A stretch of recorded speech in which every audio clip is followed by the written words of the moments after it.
Hey everybody, thank you so much for joining us today. We're going to talk about switches and switch access. Yeah, so to get started, we're just going to introduce some of the switches we use here at TIL. Some of the main ones like sip and puff, we have 4 different types of sip and puff. There's the regular sip and puff, there's a split sip and puff, so you can connect it to 2 different devices, and then a sip and a puff only. And then we have some large switches. Some of you have used buddy switches or jelly bean switches in the past. We have something similar. It's called a smoothie switch. Smaller switches, again, pressure switches, are things like the spec switch and the mini cup switch. And then we get into the really sensitive ones like the ultralight and the microlight. And we have somebody joining us today, a longtime member of TIL, Tyler, and he's going to explain to us how he uses switches. Okay, with all this switch talk, we thought we'd have a longtime TIL member join us, and we're lucky enough to have Tyler join us today. Tyler, welcome to the show, and if you could just let us know a little bit about yourself to start. Okay, thank you for having me on the show, first of all. It's an honor to be a part of this because I really do appreciate a lot of what TIL does for me on a daily basis. So I've been disabled for 17 years, I think, since 2004. You do the math.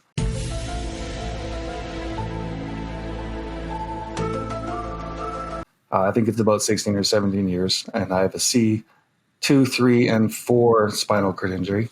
And I live in the community with some friends who are also in the same situation that I am. Yeah, I just use a lot of the technology that TIL provides, and I really appreciate it. So Tyler, I'm curious, with all the technology in your home, what types of switches do you primarily use? Depends if I'm up or down. So if I'm in bed, I use switch control on my iPhone, but also I use that along with iPhone voice control. So the two of them work very well together. And of course, Siri can do a bit as well.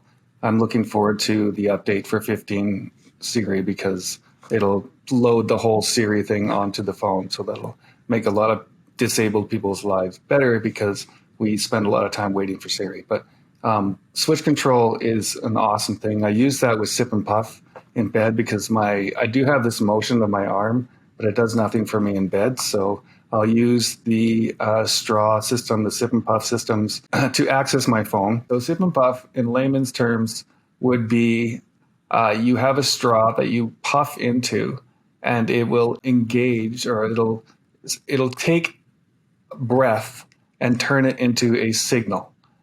So I'll puff into this straw and there's a mechanism that the air goes to and it turns that into a signal. And we can train that signal to mean almost anything as far as turning on TVs or controlling devices on our phones. You know, I think I had a follow-up question for, you mentioned you live with a couple other, I don't know if they're TIL members, but disabled roommates. And did they also use switches? Do they use similar switches to yours, or are theirs quite different? You probably know Cody. He's one of my roommates. And then the other gentleman is Rick. Rick is lower lesion quadriplegic, so he doesn't use anything technology like that. But Cody definitely uses everything that I use, and he uses it even more so because he doesn't have any ability to move his arms. So he is very dependent upon switch control and using the phone as his means to do everything in his room. He uses a lot of voice control through Google and Siri. Lately, we just got something called Broadlink, which is a very inexpensive remote control that replaced Harmony remote controls. And the Broadlink works directly through Siri. So that's another thing that we both use. And it's incredible. You can just tell Siri to, I say music system, and my home theater lights up, and everything goes to the right input and stuff like that. So, right, okay. Yeah. And I noticed you use a stylus there for your phone and maybe other touch screens. Yeah. Is that primarily what you use when you're up, or do you use other switches, pressure switches as well when you're up? I use the stylus pretty much all day for my phone. That's one thing that these things cost about $5 a piece, just for the little piece, the end, the rubber end. And I go through one every, I'd say, 3 weeks.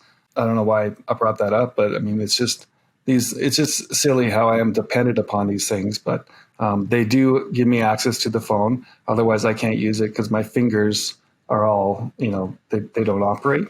So yeah, I use the stylus for the phone when I'm up, but I also really like using just Siri commands and going through the broadlink kind of thing. And it just allows me not to use my arm as much.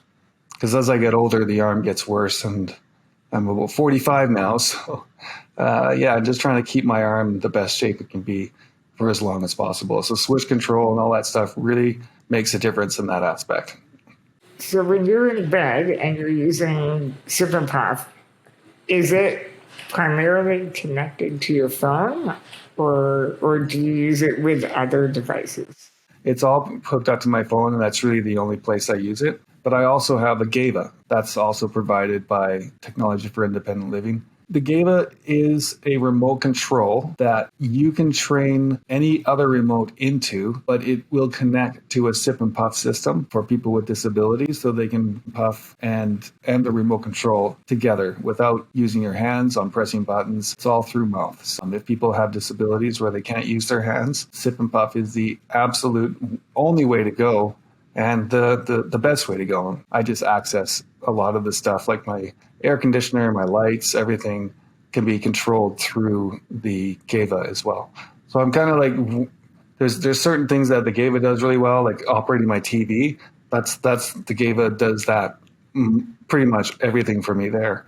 And then as far as lights go, I just default to either switch control or just mostly voice. But yeah, Gava gets me through the TV stuff when I'm in bed, when I'm using Sip and Puff. I love how you're using a combination of older hardware, such as the Gava, and new tech using your phone connected through Sip and Puff. I think that's awesome, because you're right. There are so many different applications that one device works better than the other, and being able to switch between the two is fantastic. Yeah.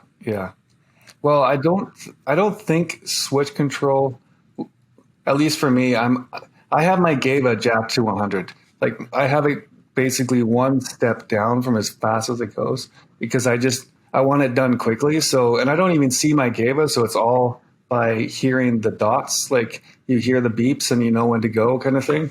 And everybody who uses it, I'm sure, is the same way. But I want to be able to control my TV quickly, and that's where the Gava comes in handy. Whereas I think I've never even thought to really try it with switch control to operate my TV. But the Gava is definitely much better for that, at least in my case. Yeah, it's nice to know that there's all this new technology out there that allows us to control things by voice. But there's always going to be those things that the Switch is just going to be able to do better. And right now, that is the TV.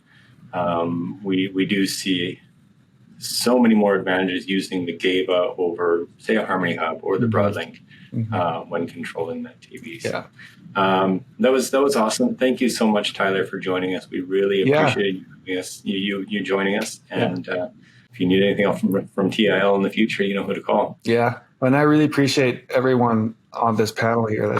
It's really great that you're doing this for people in our situations, because there's not a lot of opportunity for us to really control. And if it weren't for, TIL, in my case, it'd be very difficult. So I appreciate all of you for putting this together and helping us out. Again, thanks for joining us, and thanks for the kind words. Yeah, you bet. All right, you guys take care. Awesome. Well, thank you so much, everybody, for watching. And as always, like, subscribe, and if you have any questions, please send us an email. Thank you.